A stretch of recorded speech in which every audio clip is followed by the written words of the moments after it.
Kaya sa laban na ito ngayon, mag-aarap tayo ng dalawa sa pinakamalalakas, dalawa sa pinakamakapangyarihang mga bayani sa lahat ng comics. Si Superman ang Man of Steel laban kay Sentry. Ipinadala sa mundo bilang sanggol mula sa nagigibang planetang Krypton, inampon si Kal-El ng mapagmahal na pamilyang Kent at pinalaki sa gitna ng Amerika bilang si Clark Kent. Gamit ang lakas na mula sa araw, naging Superman siya para ipagtanggol ang sangkatauhan laban sa banta at isulong ang katotohanan, katarungan at paraang Amerikano. Alam naman nating lahat na bilang isang Kryptonian, may kakayahan si Superman na patuloy na sumipsip ng enerhiya mula sa araw, gamit ang kanyang katawan na nagbibigay sa kanya ng pambihirang mga kapangyarihan.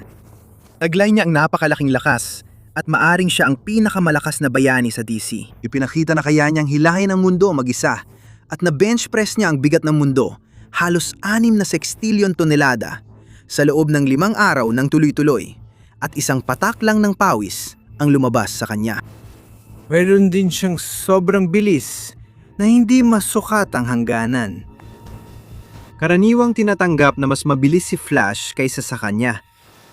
Hayari ni Superman pagsamay ng kanyang bilis at liksi para magawa ang mga komplikadong galaw sa napakaikling panahon. Sobrang bilis niyang gumalaw sa laban, kaya parang mabagal ang kalaban. Nagbibigay ito sa kanya ng oras para magplano at gumawa ng kontragalaw. Kaya rin ni Clark gumalaw ng sobrang bilis para magbigay ng infinite mass punch kahit nawalan siya ng malay dito. Kaya ayun, mayroon siyang pinahusay na mga pandama at kaya niyang makakita at makarinig sa sobrang layo.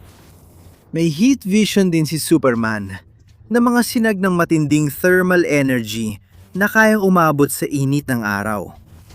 Si Kal-El ay sobrang tibay rin at kaya niyang tiisin ang mga atake na pang-cosmic level. Kahit mahirap saktan si Superman, may ilang karakter na may lakas na kayang gawin ito. Hayang lumipad ni Superman sa napakabilis na bilis. At kaya rin niyang lumika ng malalakas na bugso ng hangin gamit ang kanyang hininga at kontrolado niya ang temperatura ng mga hangin ito.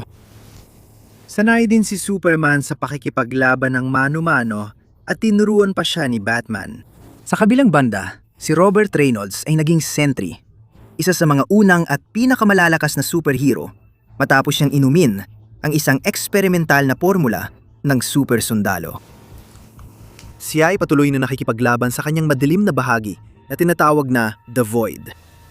Pagkatapos ng kanyang pagiging miyembro ng Avengers, sumali siya sa Dark Avengers ni Norman Osborn at namatay siya sa Siege on Asgard. Gayunpaman, walang tunay na namamatay sa mga comics, kaya't si Sentry ay bumalik at muling binuhay ng Apocalypse Twins bilang Horseman of Death.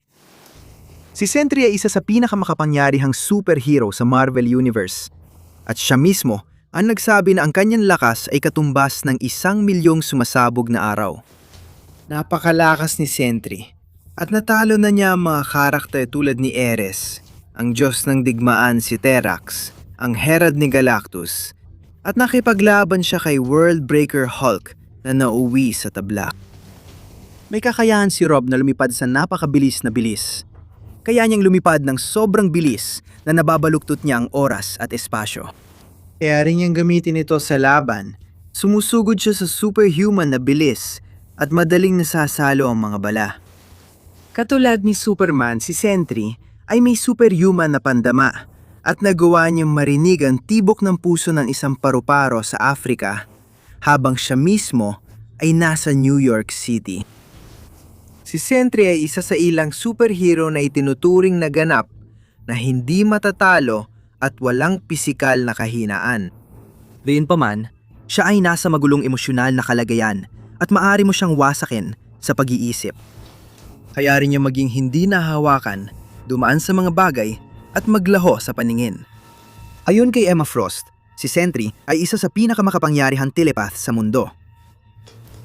Nagawa pa nga niyang burahin ang alaala ng kanyang pag-iral mula sa bawat tao sa mundo.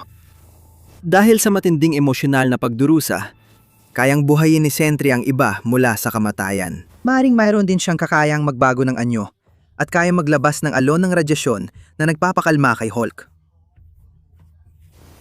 Kayang manipulahin ni Sentry ang materya hanggang sa antas ng molekula at natalo pa niya si Molecule Man sa sarili nitong larangan. Sa wakas, matibay na sinabi ni Sentry na hindi siya maaring mapatay, kaya't siya ay immortal. Pinatay siya ni Morgan Le Fay, pero nabuo siyang muli kalaunan. Pinatay siya ni Molecule Man, pero agad din siyang nabuhay. Mukhang hindi siya mapapatay, kaya suriin natin ang laban na ito. Ngayon, para sa panimula, hindi ko isasama ang Void sa laban na ito. Kasi para hindi patas yun. At kung hindi ko rin papayagan si Superman na mag-sandip o palakasin ang sarili niyang mga kapangyarihan. At hindi ko rin alam kung ituturing kong iisang karakter sina The Sentry at ang Void. Mahirap talagang pagdesisyunan ang laban na ito. Pero yun talaga ang layunin ng mga video na ito. Dapat pantay ang laban nila. Na yun, ang pinagkaiba lang talaga ng dalawa ay kung gaano karami ang mga nagawa nila.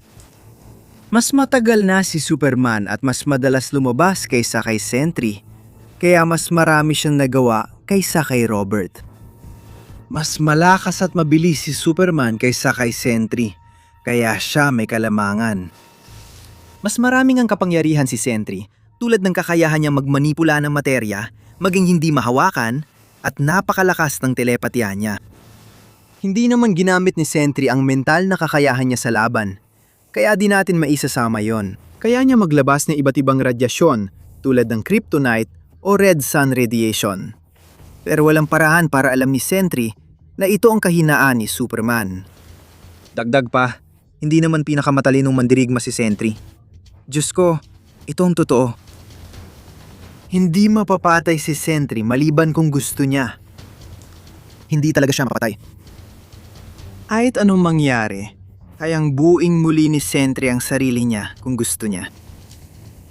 Sa kabilang banda, siguradong kayang patayin si Superman. May isang malaking kwento pa nga tungkol doon. Sa laban ng buhay o kamatayan, halos sa bawat pagkakataon, si Sentry ang nananalo. Pero siguradong kayang patumbahin si Sentry, gaya nung tinalo siya ni Hulk at nanakaut siya. Habang nananalo si Sentry sa laban ng kamatayan, si Superman naman dahil mas malakas, mabilis at matibay, ay kayang patumbahin si Sentry at manalo sa knockout. Pero ano sa tingin nyo? Mag-comment lang kayo sa ibaba. Ipaalam nyo sa akin ang mga opinyon nyo. At kung may iba pa kayong ideya para sa mga posibleng sino ang mananalo na video, ilagay nyo rin sa baba. I-click ang subscribe para sa higit pang ganitong videos linggo-linggo.